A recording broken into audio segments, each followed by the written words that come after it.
सवारीचा घेतला पावलांनी आम्हा वाळवंटी तुझी सावली गळा भेट घेण्या भीमेची निघाली तुझ्या नाम घोषात इंद्रायणी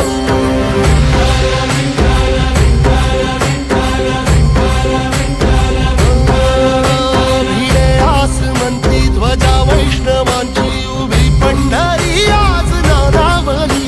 तुझे नाव ओठी तुझे रूप ध्यानी जीवाला तुझी आस गाला गली